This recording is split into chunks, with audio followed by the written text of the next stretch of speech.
के राज्यपाल सीवी आनंद बोस जी, मंत्रिमंडल के मेरे सहयोगी शांतनु ठाकुर जी, बंगाल विधानसभा में नेता विपक्ष शुभेंदु अधिकारी जी,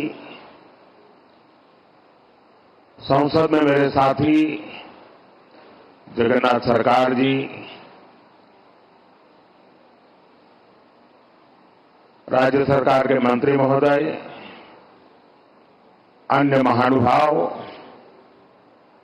देवी और सज्जनों,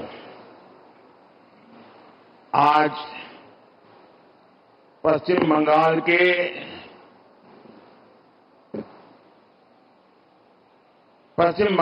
को विकसित राज्य बनाने की दिशा में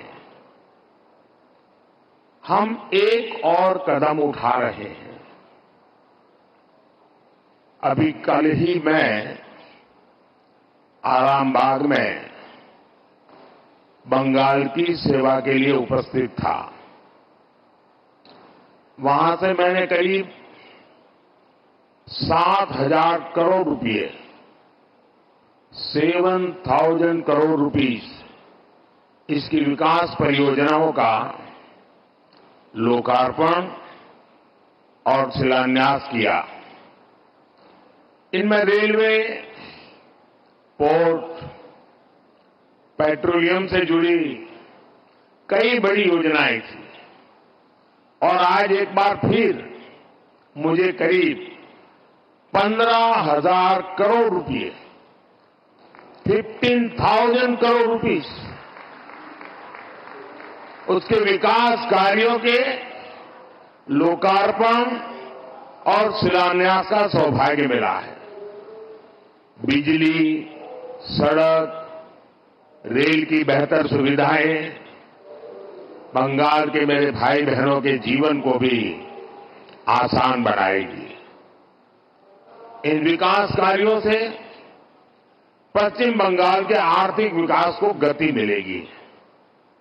इनसे युवाओं के लिए रोजगार के नए अवसर भी पैदा होंगे।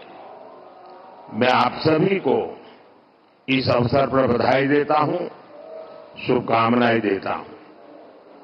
साथियों, आधुनिक दौर में विकास की गाड़ी को रफ्तार देने के लिए बिजली बहुत बड़ी जरूरत होती है। किसी भी राज्य की इंडस्ट्री हो, आधुनिक रेल सुविधाएं हो या आधुनिक टेक्नोलॉजी से जुड़ी हमारी रोजमर्रा की जिंदगी हो, बिजली की किल्लत में कोई भी राज्य, कोई भी देश विकास नहीं कर सकता। इसलिए हमारा प्रयास है कि पश्चिम बंगाल अपनी वर्तमान और भविष्य की बिजली जरूरतों को लेकर आत्मनिर्भर बने।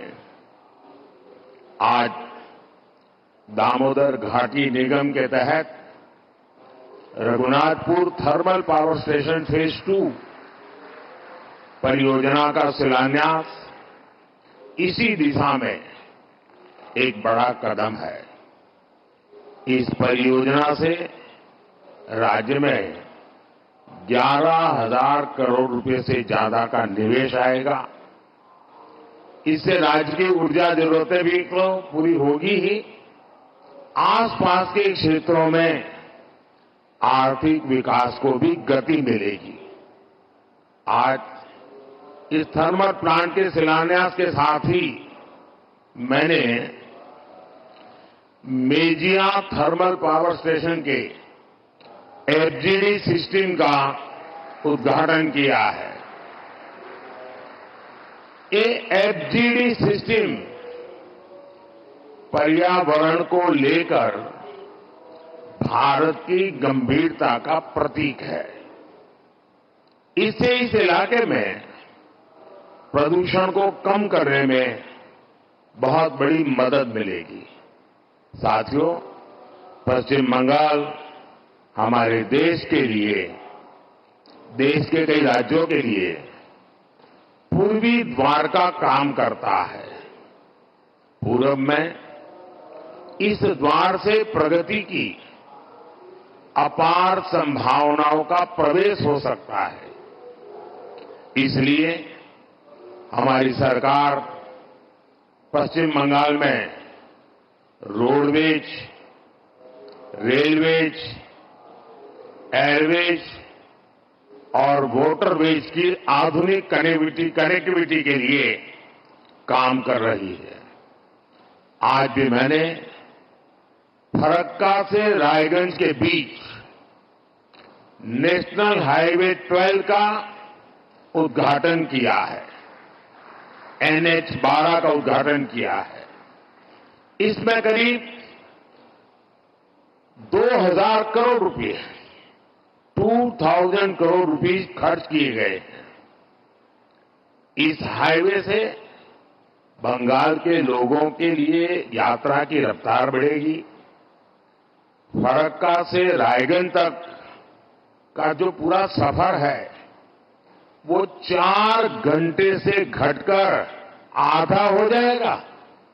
साथ ही इससे कालियाचक, सुजापुर, मालदा टाउन आदि शहरी इलाकों में यातायात की स्थिति भी सुधरेगी। जब परिवहन की रफ्तार बढ़ेगी तो औद्योगिक गतिविधियां भी तेज होगी। इस इलाके के किसानों को भी फायदा पहुंचेगा। साथियों, इंफ्रास्ट्रक्चर के दृष्टिकोण से रेल पश्चिम बंगाल के गौरवशाली इतिहास का हिस्सा है, लेकिन इतिहास की जो बढ़त बंगाल को हासिल थी, आजादी के बाद उसे सही ढंग से आगे नहीं बढ़ाया गया। यही कारण है कि तमाम संभावनाओं के बावजूद बंगाल पीछे छूटता गया। पिछले 10 वर्षों में हमने उस खाई को पाटने के लिए यहां के रेल इंफ्रास्ट्रक्चर पर बहुत जोर दिया है। आज हमारी सरकार बंगाल के रेल इंफ्रास्ट्रक्चर के लिए पहले के मुकाबले 2 गुने से भी ज्यादा रुपए खर्च कर रही है। आज भी मैं यहां एक साथ भारत सरकार की 4 रेल परियोजनाओं को बंगाल को समर्पित कर रहा हूं। ये सभी विकास कार्य आधुनिक और विकसित बंगाल के हमारे सपनों को पूरा करने में अहम भूमिका निभाएंगे। मैं इस समारोह में और अधिक आपका समय लेना नहीं चाहता हूं, क्योंकि बाहर 10 मिनट की दूरी पर ही विशाल मात्रा में बंगाल की जनता जनार्दन इस कार्यक्रम में शरीक होने के लिए बैठी हुई है। वो मेरा इंतजार कर रही है और मैं भी वहां खुले मन से जम करके बहुत कुछ कहना भी चाहता हूं और इसलिए अच्छा होगा कि मैं सारी बातें वहीं पर बताऊं। यहां के लिए बस इतना काफी है। एक बार फिर आप सभी को इन परियोजनाओं के लिए बहुत बहुत बधाई देता हूं। धन्यवाद जी।